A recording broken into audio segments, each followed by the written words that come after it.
અને બંધ ફ્લેટમાંથી થયેલી લાખોની ચોરી મામલે વરાછા પોલીસે આખરે રીઢા ઘરફોડ ચોરીને ઝડપી પાડ્યા હતા અને મુદ્દામાલ કબજે કર્યો હતો।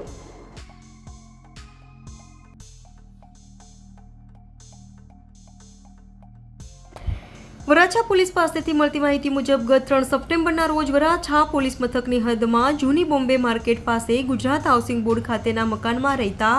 નરેશ કોઠારીના ઘરમાંથી લાખોની ચોરી થઈ હતી। રીઢા ચોરો ઘરમાંથી રોકડ 5,25,000ની રોકડ અને 27 તોલા સોનાની ચોરી થઈ હતી। જે લાખોની ચોરી મામલે વરાછા પોલીસે પણ ત્વરિત તપાસ હાથ ધરી હતી અને લાખોની ચોરી કરનાર રીઢાઓને ગણતરીના દિવસોમાં જ વરાછા પોલીસે ઝડપી પાડ્યા હતા। પોલીસે ઝડપાયેલા આરોપીઓ પાસેથી 27 તોલા સોનું અને રોકડ 4,50,000 કબજે કર્યા હતા। સુરત શહેરના વરાછા પોલીસ સ્ટેશન વિસ્તારમાં જૂની બોમ્બે હાઉસિંગ માર્કેટમાં આવેલ એક ફ્લેટમાં ગુજરાત હાઉસિંગ બોર્ડમાં 3 તારીખે સાંજે 7 થી 9 વાગ્યા દરમિયાન ઘરફોડ ચોરી થવા અંગેની ફરિયાદ વરાછા પોલીસ સ્ટેશનમાં નોંધાયેલ હતી। માનનીય પોલીસ કમિશનર શ્રી સુરત શહેર Anupamsinh Gehlot sir, special CP sector 1 sir તેમજ ડીસીપી ઝોન 1 સરના માર્ગદર્શન અને સૂચના મુજબ વરાછા પોલીસ સ્ટેશનના ઇન્સ્પેક્ટર શ્રી ગ્રાબાણી તથા સર્વેલન્સની ટીમ તેમજ પોલીસ સ્ટેશનની અન્ય ટીમો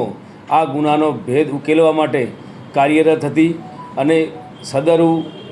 ઘરફોડ ચોરીની હકીકત જોતાં ફરિયાદીશ્રીએ પોતાના ઘરેથી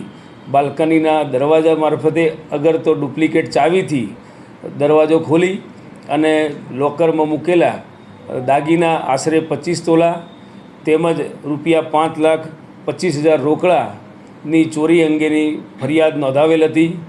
વરાછા પોલીસ સ્ટેશનની ટીમે હ્યુમન ઇન્ટેલિજન્સ તેમજ ટેકનિકલ ઇન્ટેલિજન્સના આધારે આ ગુનાનો ભેદ ઉકેલી કાઢેલ છે અને આ ગુનાના કામે ઘરફોડ ચોરી કરનાર ઈસમ રમેશ હીરાલાલ જૈન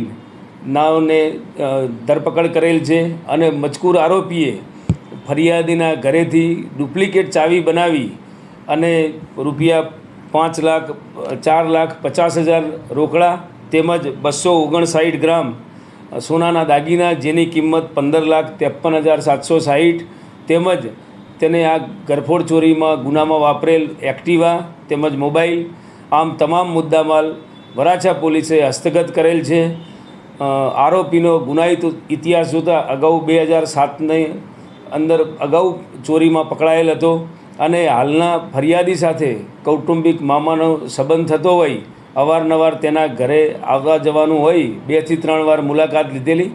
અને એ રીતે એને ચોરી કરવાનું આયોજન કરી અને આ ઘરફોડ ચોરીને અંજામ આપ્યો।